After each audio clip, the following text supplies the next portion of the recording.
Hello students, आप सभी का हमारे इस यूट्यूब चैनल में स्वागत है। स्टूडेंट्स, हम एलिमेंट्स ऑफ रियल एनालिसिस का पेपर सॉल्व कर रहे थे। 3C का 2C का फर्स्ट पार्ट और सेकंड पार्ट हम इसमें सॉल्व करेंगे। ठीक है, ये है कन्वर्स फाइंड द लिमिट्स। ठीक है, सीक्वेंस है, कन्वर्जेंस पूछी गई एंड फाइंड इट्स लिमिट्स। ठीक है, ये क्वेश्चन हमारे पास है तो इसको सॉल्व करते हैं। तो देखो, ये है let xn equal to 1 plus 1/3 plus 1/3 square plus dot dot plus 1/3 to the power n minus 1। ठीक है सुनो, तो देखो ये बेसिकली हमारे पास जियोमेट्रिक सीरीज है।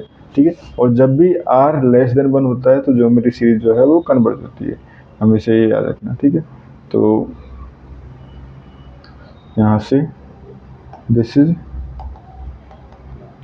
Geometric series. ठीक है, and with first element a equal to 1 and r ratio जो है वो 1/3। ठीक है, तो सो एस एन, या हम कहें इसका एक्स एन क्या हो जाएगा, एन पद क्या हो जाएगा, यानी कि एन टर्म का सम, तो ये हो जाएगा a into r to the power n minus 1 upon r minus 1, तो ये हो जाएगा 1/3 टू द पावर। अब जब r जो है स्टूडेंट्स जब 1 से कम होता है तो हम फॉर्मूला कई बार ये भी लगा देते हैं, a 1 minus r to the power n upon 1 minus r, but एक ही बात है। ठीक है, क्योंकि r to the power basically minus से 10 कॉमन ले लिया, 10 से माइनस कॉमन ले लिया, तो एक ही बात होती है। ठीक है, तो यहाँ से ये होगा 1/3 टू द पावर n। ठीक है, ये हो गया। ठीक है, एंड माइनस 1/3 माइनस 1। ठीक है, तो ये हो गया 1 ये हो जाएगा ऊपर, तो देखो limit n tends to infinity. ठीक है, x n tends to infinity में देखना है ना, तो अभी तो लिमिट अप्लाई मत करो, तो यहाँ पे हो जाएगा 1/3। ठीक है, इसको लिख सकता हूँ मैं 1/3 माइनस 1, तो -2/3, तो जाएगा -2/3, या माइनस नीचे आएगा 2/3, तो ये जाएगा माइनस का 3/2, और ये लिख रहा हूँ मैं 1 minus 1/3 to the power n, यानी कि 1 ऊपर से -1 कॉमन ले रहा हूँ, तो ये हो गया हमारे पास। ठीक है, now as n tends to infinity. ठीक है, limit n tends to infinity xn equal to 3/2 1 minus 1/3 to the power n, तो ये हो जाएगा हमारे पास limit n tends to infinity होगा ना, तो 3/2 बाहर, limit n tends to infinity, इसको लिखता हूँ 1 minus 1/3 to the power n। अगर 1 पे तो 1 रहेगा, 3 टू द पावर n जाएगा तो ये इन्फिनिटी जाएगा, 1/∞ यानी 0, तो यहाँ से हम लिख सकते हैं 1/3 n tends to 0 as n tends to infinity.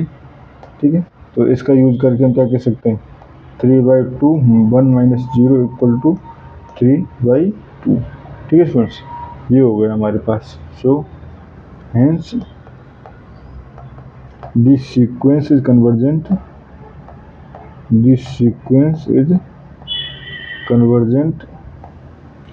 and its limit is 3/2। ठीक है स्टूडेंट्स, तो ये तो हो गया हमारे पास फर्स्ट पार्ट। ठीक है, इसमें हमसे सेकंड पार्ट भी पूछा गया था। ठीक है, तो वो कैसा था हमारे पास, क्या था, गिव एन एग्जाम्पल देना है किस तरह से, कि limit n tends to infinity xn equal to 0 and limit but limit n tends to infinity xn and yn does not tends to 0। ठीक है, डज नॉट टेंड्स टू 0, तो सिंपल सा एग्जाम्पल देखो, ये लेते हैं late xn equal to 1/n। ठीक है, तो limit n tends to infinity 1/n equal to 0। ठीक है, एंड हमने ले लिया yn इक्वल टू n, तो यहाँ से xn डॉट yn क्या हो जाएगा, ये हो जाएगा 1/n डॉट 1, यानी कि 1। ठीक है, ये हो गया 1। ठीक है, तो अब यहाँ से limit n tends to infinity xn dot yn equal to limit n tends to infinity 1 equal to 1। ठीक है, ये हो गया हमारे पास। Hence for x n equal to क्या हो गया यहाँ पे हमारे पास 1/n and y n equal to 1/, x n equal to 1/n था, y n equal to n था। जो सीक्वेंस था वो ये सीक्वेंस है हमारे पास। ठीक है स्टूडेंट्स, और इस क्वेश्चन में मैं इतना ही करना था। Thank you.